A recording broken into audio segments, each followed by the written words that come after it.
Konnichiwa guys, this is Phil, Kiwi in Japan. Welcome back to Treasures for Trigger. I'm heading hard off this afternoon.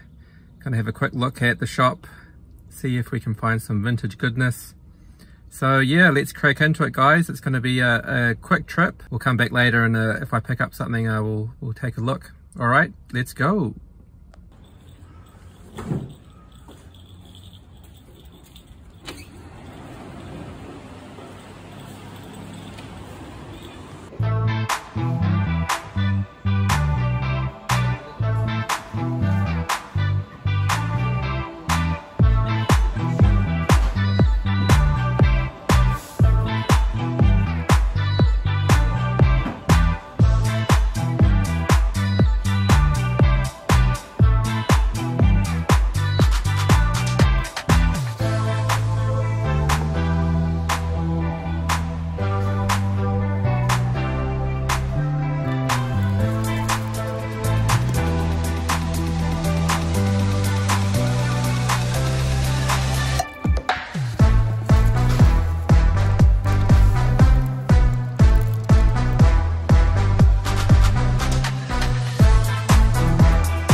Alright guys, so there's a very quick look at the hard off in scuba.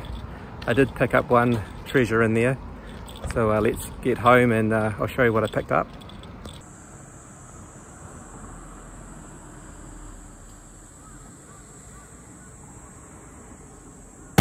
Okay, we're back at T4T HQ. Had a good trip out to the local hard off, one of the best used shop names out there. It's a bit hit and miss out where I live, but yeah, some interesting things at the store this time. Amazingly, some Ninja Turtles. You do not often see Ninja Turtles in used shops in Japan. Very cool to see those. They had the Technodrome Scout, which I have, and a couple of the mutation vehicles as well box. I didn't end up picking any of those up. I managed to find the vehicles actually quite recently loose online, very cheap, so I went in that direction instead. This is the mutations bike, which basically mutates or transforms into a chopper, so that's very cool. I think it's incomplete, but very nice. So that's what they had in store at the hard off, and they also had this water vehicle as well, which is very cool. Again, I've got it much cheaper online and loose without the box. I have a couple of these in the collection now. Mutations, maybe not everyone's cup of tea with the Teenage Mutant Ninja Turtles Playmates line, but there seem to be quite a few of them in Japan, and yeah, the vehicles are pretty neat, so they can fit the regular Ninja Turtle figures or the mutations, so they're very cool. What I did end up finding in the store, and I was super excited to see it, was this guy. I picked up an R2-D2. Now this is from way back in 1978, released by Kenner. It's a 12-inch figure, something I don't have in the collection. Yes, popped out to me, and it's got a little bit of wear and tear there to the chrome on the top, slightly yellowish. But yeah, these were released, I think there were 12 in total released between 1978 and 1980, 3 waves, and so R2-D2 was one of the first 4 released in wave 1. And I didn't know anything really about these. My older brother had the 12-inch Boba Fett, and I've got some really distinct memories of him playing with that, so I thought it would be quite cool to pick this guy up. With regards to that, it's got the price tag on the back here. He was 2,500 yen at the store.